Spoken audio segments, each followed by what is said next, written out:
People online keep saying central AC is a lie, that all you need is one cheap pipe buried underground, and suddenly your cooling bill drops to zero. And I get why that idea blows up, because it sounds like the perfect kind of hidden truth. It sounds simple. It sounds smart.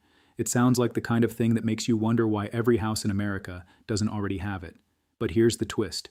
The underground cooling trick is real. The physics are real. The ground really can help cool air.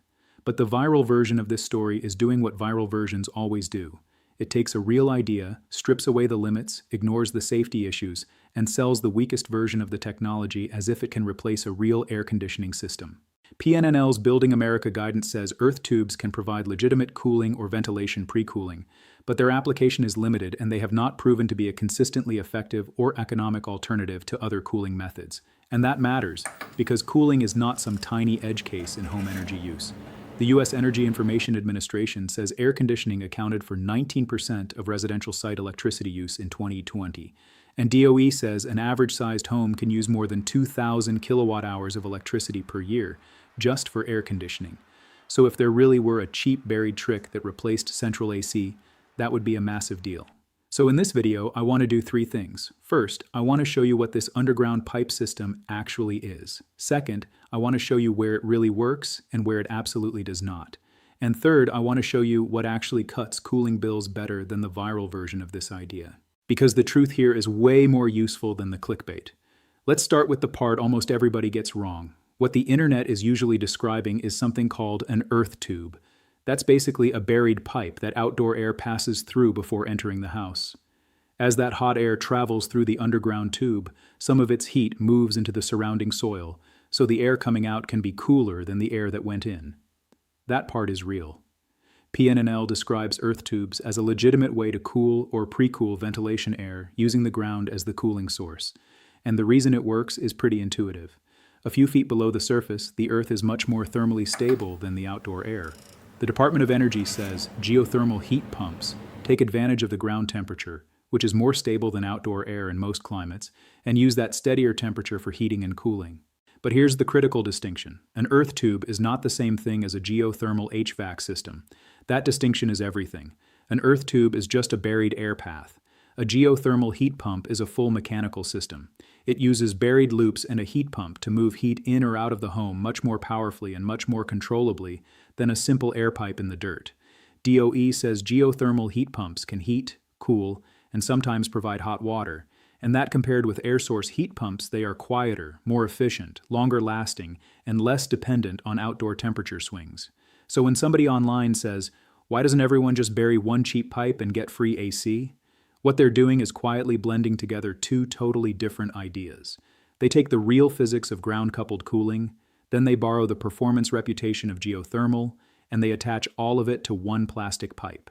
That's how you get a headline that sounds brilliant and falls apart the second you ask one practical question. Okay, but does it actually cool a real house in real summer weather? And that's where the buried pipe fantasy starts running into the wall of actual building science.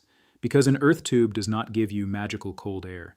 It only moves the incoming air toward the temperature of the surrounding soil.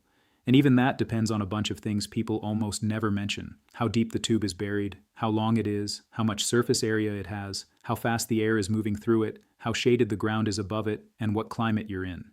PNNL says tubes should generally be buried at least 5 to 10 feet deep, need sufficient length and surface area for heat transfer, and perform differently depending on climate. And even in a best-case setup, you are still limited by the temperature of the ground itself and by imperfect heat transfer.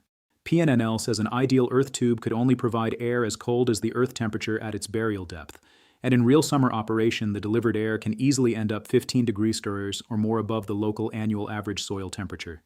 It also notes that the surrounding soil warms up over days and weeks of use, which reduces performance further.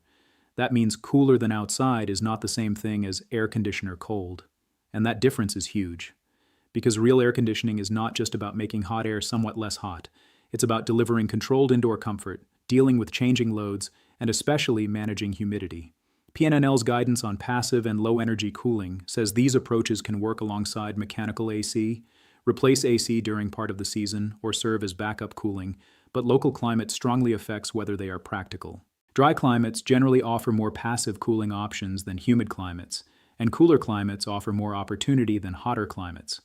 So where does that leave earth tubes in the real world? Mostly as a niche strategy. If you've got the right climate, the right design, and a house with low enough cooling loads, they can help pre-cool ventilation air or shave some load off the system. But that is a very different claim from "this replaces central AC." And PNNL is blunt about that too. It says earth tube applications for cooling a house are limited to colder regions, and that pre-cooling ventilation air is often the more viable use. It also says the cooling provided in warm or mild regions may not be worth the cost and effort of installation. Now, if that were the only issue, this would just be a story about overselling performance. But the part that really kills the cheap, easy hack pitch is indoor air quality. Because the minute you decide to run the air for your house through a buried tube, you are not just building a heat exchanger. You are building an underground air pathway. And underground air pathways have problems. The first big one is moisture.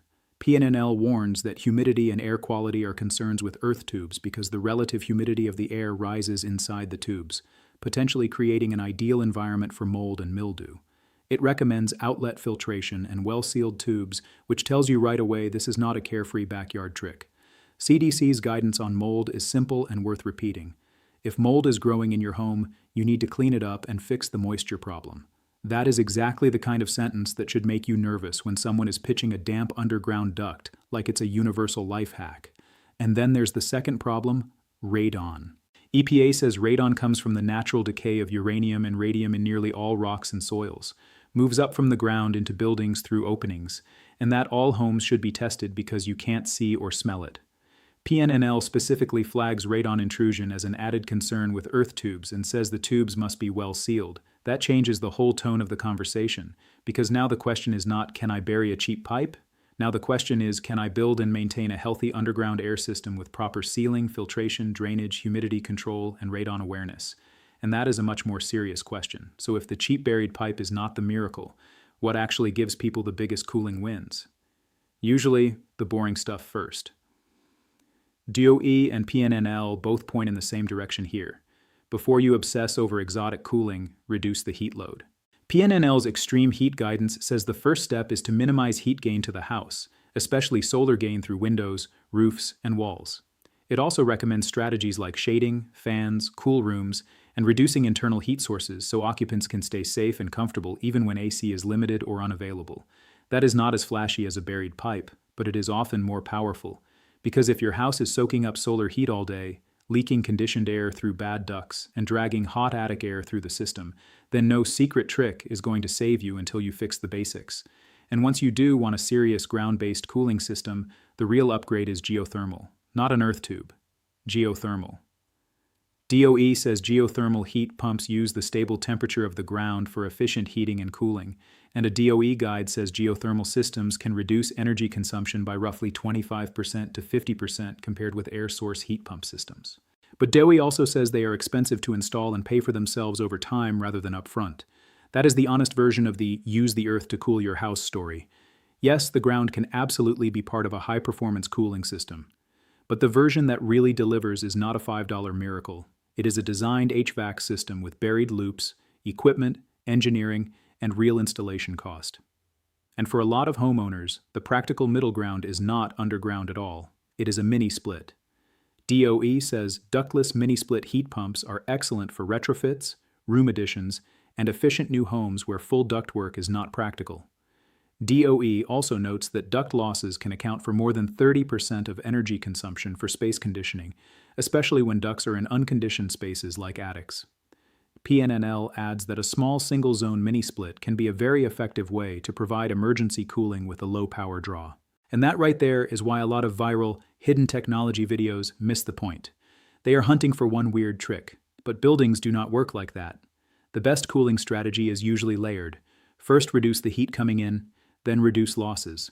Then pick the right equipment for the climate, the house, and the budget. Sometimes that means central AC. Sometimes that means a heat pump. Sometimes that means a mini-split for a targeted zone. Sometimes a passive or low-energy trick like ventilation pre-cooling can help. But almost never does it mean one cheap buried pipe turns your whole house into a free underground refrigerator. PNNL's guidance says earth tubes are best applied for ventilation preconditioning or partial cooling for emergency backup, and that most earth tube applications are still experimental.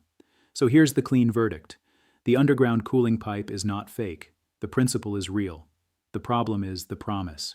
If somebody says the ground can help cool incoming air, that's true.